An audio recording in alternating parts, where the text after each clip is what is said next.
कर्नाटक की हार ने बीजेपी को काफी ज्यादा डराया हुआ है। आए दिन किसी न किसी बीजेपी विधायकों के पाले बदलने की या पार्टी टूटने की खबरें आती रहती हैं।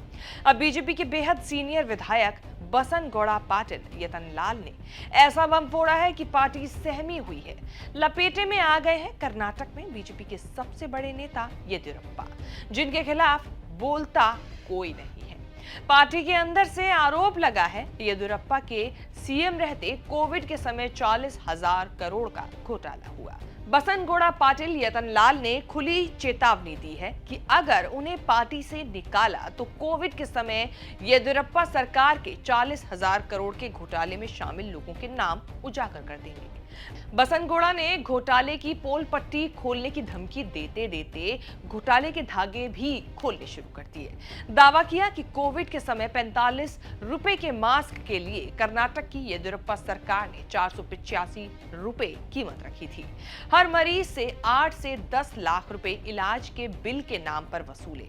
बेंगलुरु में 10,000 कोविड बेड के लिए 20-20 हजार रोज के किराए पर बेड लिए गए। बसनगौड़ा ने अपनी कहानी भी बताई कि कोविड होने पर उनको भी 5,80,000 का बिल भरना पड़ा था। बसनगौड़ा पाटिल यतनलाल का निशाने पर पूर्व सीएम और बीजेपी के सबसे बड़े नेता येदियुरप्पा हैं। बसनगौड़ा ने येदियुरप्पा के खिलाफ तब से हमले तेज किए हैं। येदियुरप्पा ने अपने बेटे बीवाई विजयेंद्र को कर्नाटक बीजेपी का अध्यक्ष जब से बनवाया है। कर्नाटक में चुनाव हारते हुए विजयेंद्र को बीजेपी अध्यक्ष बनाया गया था। कई सीनियर नेताओं की दावेदारी धरी की धरी रह गई थी।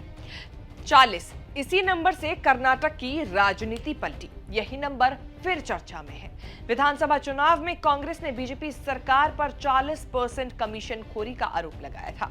बीजेपी के खिलाफ कांग्रेस का पे सीएम कैंपेन इतना हिट रहा कि चुनाव तक पलट गया। कांग्रेस कहा करती थी कि बीजेपी सरकार ने कोविड में 4,000 करोड़ का घोटाला किया। बीजेपी विधायक कह रहे हैं कि घोटाला 40,000 करोड़ का है। तब बीजेपी नहीं मानी, लेकिन कांग्रेस के आरोपों को जनता ने सच मानकर सत्ता बीजेपी से छीनकर कांग्रेस को सुपुर्द कर दी। बसनगौड़ा पाटिल के बागी तेवरों का कांग्रेस आनंद ले रही है। डीके शिव कुमार की भविष्यवाणी सही होती दिख रही है कि बीजेपी के कई विधायक नाराज हैं और उनके वो टच में हैं। सीएम सिद्धारमैया बसनगौड़ा पाटिल की तारीफ कर रहे हैं कि उन्होंने सच बोलकर बड़ा साहसी काम किया है। हालांकि बसनगौड़ा पाटिल ने कांग्रेस को ऐसे लपेटा कि वो भी बीजेपी के घोटाले पर पर्दा डाल रही है। सत्ता पलटने के बाद से कर्नाटक में गजब की राजनीति चल रही है। कांग्रेस, बीजेपी और जेडीएस तीनों पार्टियों के नेता एक दूसरे से मिलते जुलते रहते हैं, लेकिन एक दूसरे की पार्टियों के टूटने की भविष्यवाणी भी करते रहते हैं। चूंकि कांग्रेस पावर में है और डीके शिव कुमार बेहद पावरफुल है, इसीलिए उनकी भविष्यवाणी से बीजेपी और जेडीएस डरी हुई है। डीके ने जब से 3 बीजेपी विधायकों को डिनर पर बुला लिया, तब से डर और ज्यादा बढ़ गया है। बसनगौड़ा पाटिल को कर्नाटक में कांग्रेस सरकार बनने पर बड़ा धक्का लगा था। सरकार गिर जाएगी, विधायक इधर उधर हो जाएंगे, इस वाली राजनीति में वो भी शामिल रहे हैं। जून में उन्होंने बयान दिया था कि सिद्धारमैया और डीके शिव कुमार एक दूसरे को चप्पल से मारेंगे और गिर जाएगी कर्नाटक की सरकार। बसनगौड़ा पाटिल यतनलाल ने मई में दावा किया था कि कुछ लोगों ने घर आकर उन्हें 2,500 करोड़ रुपए में कर्नाटक का सीएम बनाने की पेशकश की।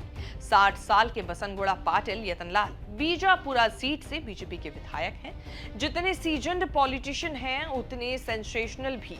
1994 में पहली बार कर्नाटक के विधायक बने। 1999 में पहली बार लोकसभा सांसद। बसनगौड़ा अटल बिहारी वाजपेयी सरकार में कपड़ा राज्य मंत्री और रेल राज्य मंत्री हुआ करते थे।